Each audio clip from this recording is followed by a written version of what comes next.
Alright, y'all, so this week's episode of Love and Hip Hop Miami was giving what it was giving. So let's give it what we got.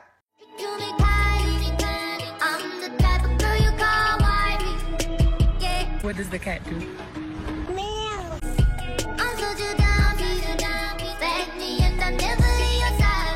So the episode starts off with Amara La Negra and Mamiana. I finally got her name. I was calling her Mama La Negra all this time, but it's Mamiana. So Mamiana is digging. She digging. And Amara like, Mama, we got people to do this. Now you ain't got to do this. She's like, girl, please. We gonna save money, okay? And I'm finna fix some empanadas and I'm gonna sell them to them, okay? So we gonna make us some extra money on the back end. So they get to talking about the show. Mamiana is like, I'm so proud of you. Congratulations. Tell me all the details of what I missed while I was down to the concession stand selling empanadas and packing up your shit in backstage. And Amara was like, yeah, so the show was amazing. But then I met with my dad or whatever. And she was like, Amara then goes on to say, girl, he not doing too good. He say he like leaving bed or whatever and that he need help financially with his bills and that he poor and that he got cancer and that he dying, girl. And Mamiana like, so I am your mama and I'm saying no. As a matter of fact, let me just break it down. Why didn't he come around before? Amara like, you know what? I'm just gonna do different voices and different filters, okay? So when you see me like this, is Mariana. The regular is Amara. So Amara was like, he said he didn't have papers or whatever. He couldn't come, you know. He was trying to come, you know. He could not come. Baby, please. This man left for 5 years to go to Puerto Rico, wherever the fuck he went. And he couldn't call you? He couldn't call you? Paper stopped him from calling you? And Mamiana, I am with you. I just said in my last conversation with y'all, why the fuck couldn't he use social media? Why the fuck couldn't he call? Why? He could have sent a fucking telegraph for all I care. Why are you waiting until this woman is a superstar until you reach out to her? And then once you get here, now you need her help. And Amara was like, but mama, he needs help. I just spent $5,000 on a Gucci bag. I should help my father. I want to make peace with him. I don't want any bad blood. I just want to help. And she was like, I'm your mama. What the fuck I say, bitch, goddamn. No. I'm saying no. He changed, mama. He changed. No, the fuck he didn't. He old. Old people don't change. Baby. Hallelujah, Mamiana. Hallelujah, mommy.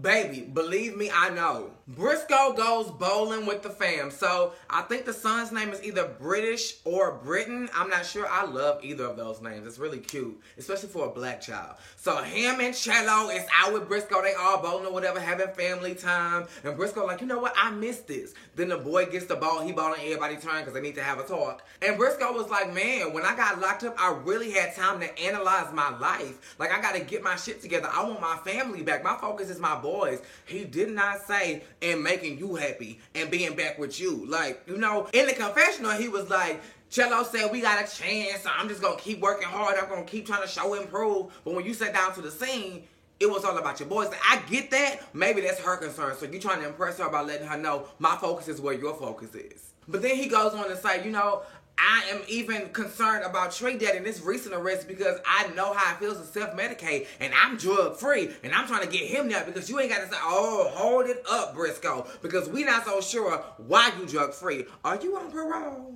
Or are you on probation? Because that will require you to be drug-free. My brother, God rest his soul, was a weed head down to his toenails.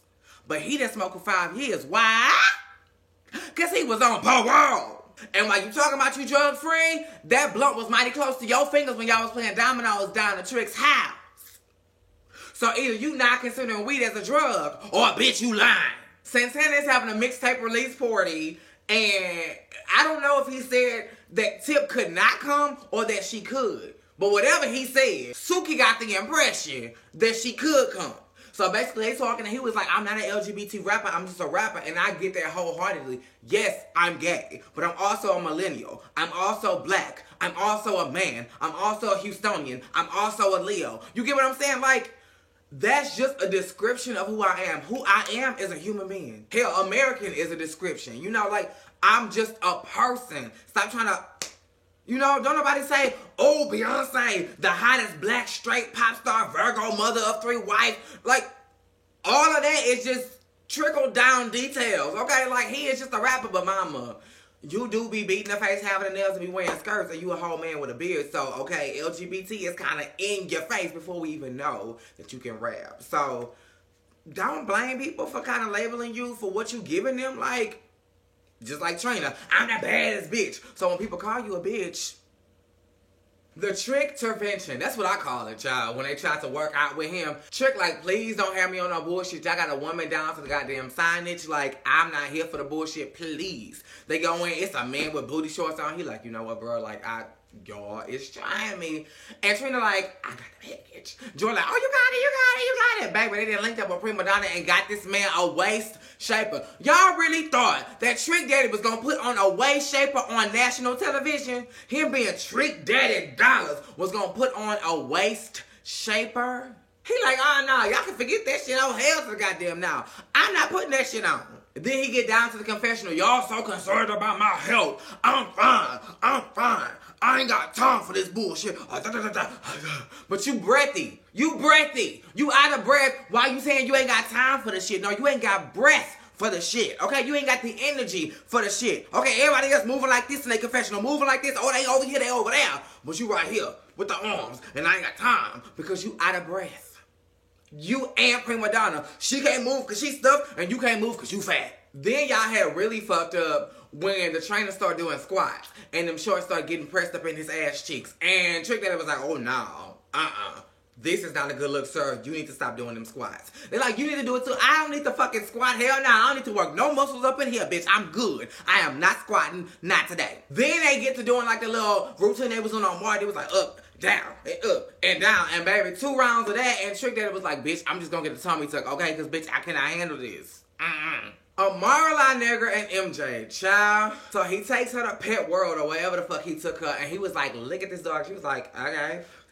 What about it? And he was like, it's yours. Quit playing. Like, you know I don't want no goddamn dog.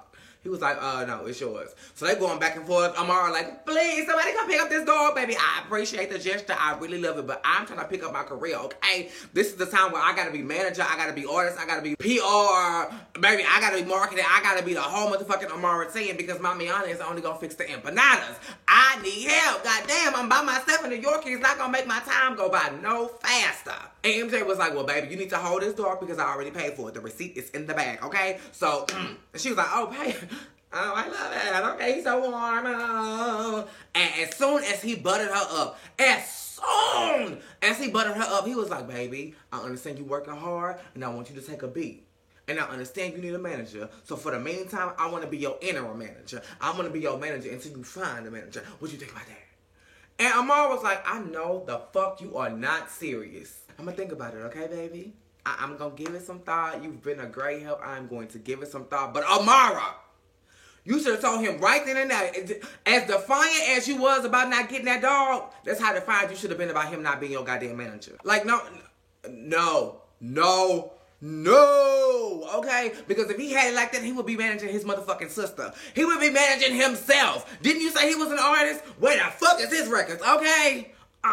No, ma'am. He is on Love and Hip Hop through you because his star power was not enough. Okay? So And speaking of managers, Bats, the tour, needs a tour manager. So you got Suki Hunter, you got Chameleon, you got Hood Bray, and you got Miami Tip sitting in to be a listening ear and a little piece of like unbiased opinion. So all come together to try to find the perfect tour manager for this goddamn Bats tour. First things first, where the fuck did y'all advertise? Because the damn show wasn't on Monster or Indeed. Y'all must have put this shit down to the Craigslist to only have 3 people show up. Y'all are putting out advertising for a tour manager. For a whole fucking tour, and only 3 people were interested? Moving on.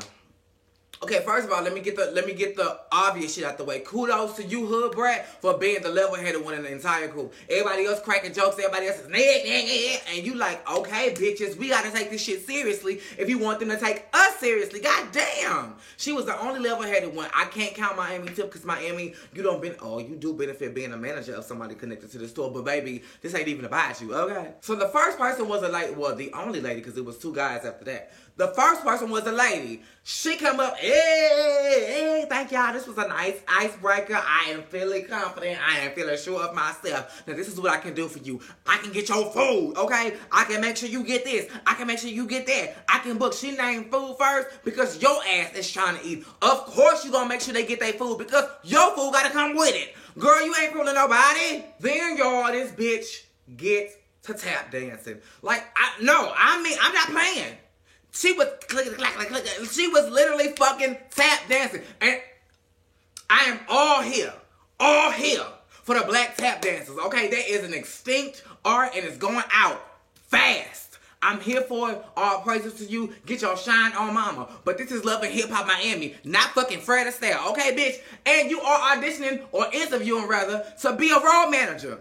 Not a motherfucking second act. No, ma'am. So the second man comes up, a black man. He comes up, he's suave, he's smelling good, he looking good. Well, he ain't looking good to me. He looking good to Sukiyama. And so he comes in or whatever, and he like, first things first, we gonna get to the bag. Second thing, y'all untouchable. I didn't work with Drake. I didn't work with Chris Brown. I didn't work with Future. First of all, obviously, you gonna throw out the first three names that are popular, or the first three names you can think of. If you this much of a businessman, where is your fucking resume? Why you ain't got a paper trail to show what you've been doing?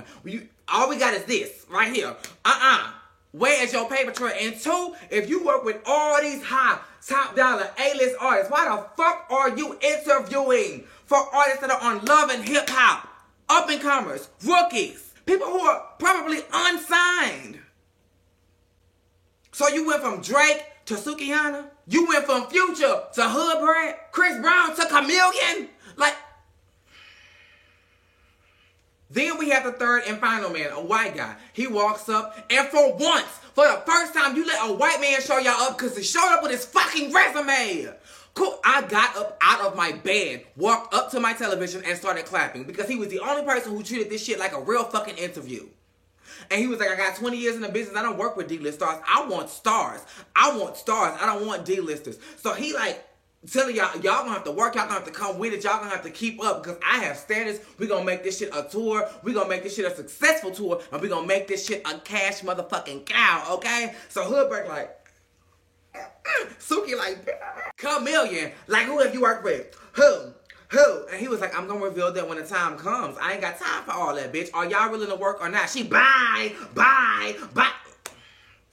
This is exactly why don't nobody want to work with y'all motherfucking asses and 3 people showed the fuck up. This is exactly why. Y'all ain't got no coof about yourself. You ain't got no class. Come on. God damn. The one person who showed up professionally, you gonna buy because he won't tell you who the fuck he worked with. Did you look at the... First of all, you snatched the motherfucking resume out his hand. Rudeness number 1, bitch. And then, 2, did you even take a second to glance?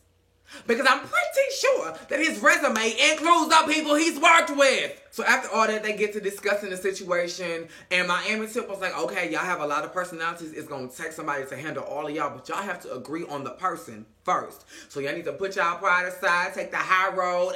And while she was doing that, Suki was like, whoa. Speaking of the high road, in the word of Zoe, ever after, you need to take the high road. Santana, I had a talk with him. And he ain't feeling how you came at him, okay? Even though what you said is your truth, he got his truth. So what I think you should do, because you went on live and you said all this shit and you sprayed him and completely contradicted his story, he invited you to his event. You need to go. You need to extend an olive branch. You need to apologize. She was like, you know what? I don't feel like I need to. But for you, for being your manager, I will. So, boom. Here we are. Santana's party. Baby, it was bald-headed as fuck. I'm sorry. But Santana, for you to be who you are, this had to have been an invite-only type of party. Because, bitch, I'm expecting... standing room only. I'm expecting shoulder to shoulder, and bitch, I could have did a whole fucking routine and cartwheel in the middle of the goddamn floor. But we're not gonna talk about that. We're gonna move right past it. The first people we see is Prima Donna and Amara. They sitting down talking. We don't really know each other about how you doing, girl. It's good to see you, whatever.